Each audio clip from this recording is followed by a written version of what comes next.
This video will be a Builder.io tutorial. I'll be showing you how you can go from zero to a working AI built website or application that you can actually edit, export, and publish without starting from a blank screen. If you would like to follow along as you watch this video, go ahead and get started using our link in the description down below and grab your free trial. Now before we dive in, Builder.io has two main space types.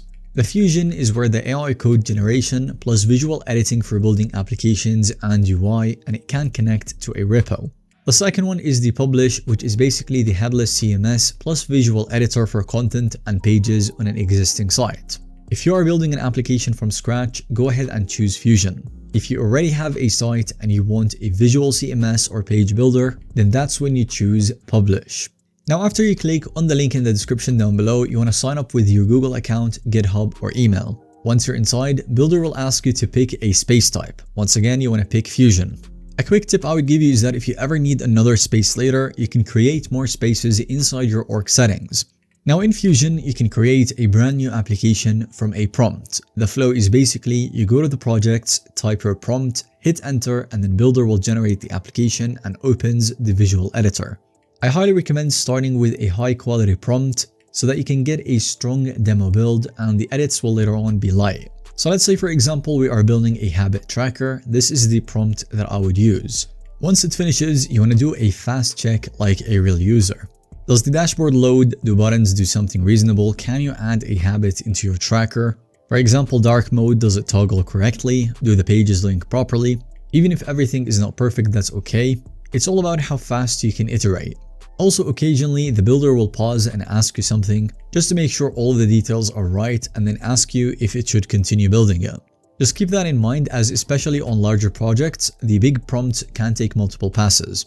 Now once the base app is here, you want to switch into the visual editor and then do some simple edits. You can click on the headline to rewrite it, click a button and change the label, etc. This is exactly where Builder might feel a little bit different from most AI website generators, because you're not stuck with the first output, that you can actually work on it like a real project. The best beginner approach would be like this. You do edits in this order: the layout and the spacing, color plus typography, micro details like icons, hover state, tiny animations. You don't want to be doing this backwards and end up wasting a lot of your time. Now for example, let's say that you add a habit and there is a pop-up that looks weird. Instead of dragging stuff around forever, you want to use a targeted re-edit prompt like this one. You want to be really specific about the element name that you want to be changing, the layout rules, and the success condition.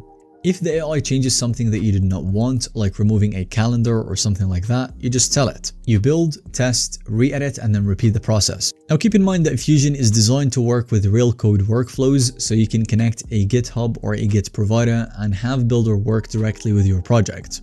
When you connect a repo, Builder can clone it, install dependencies, run it, and open the visual editor against the codebase. If you are working like a real team, you will usually make changes in Fusion, then click Send PR to create a pull request back to your repo. That way you can review changes like normal, merge them, and deploy with your existing pipeline. If you are solo, it still helps because you're not locked into a hosted-only builder. You're building something that you can actually own. Now to get it live, you basically have two routes.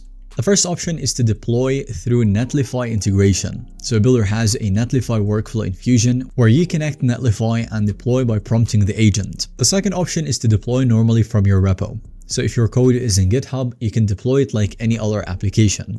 Netlify, Cloudflare Pages, whatever you prefer.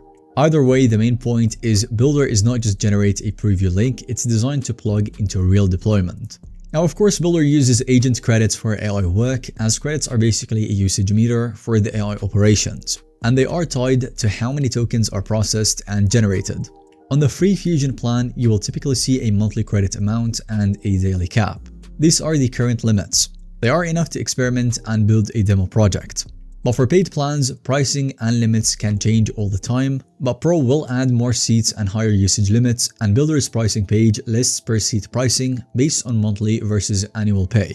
I highly recommend using the free plan to prove the workflow and then upgrade only if you are hitting the limits. So that will be all on today's video. Thank you so much for watching. If you have found this video to be helpful or informative to watch, then let us know by giving us a thumbs up. Definitely go ahead and give Builder.io a shot by using the link in the description down below and starting on the free plan. And finally, don't forget to subscribe to our YouTube channel so you don't miss out on any follow-up content that we make relating to this one.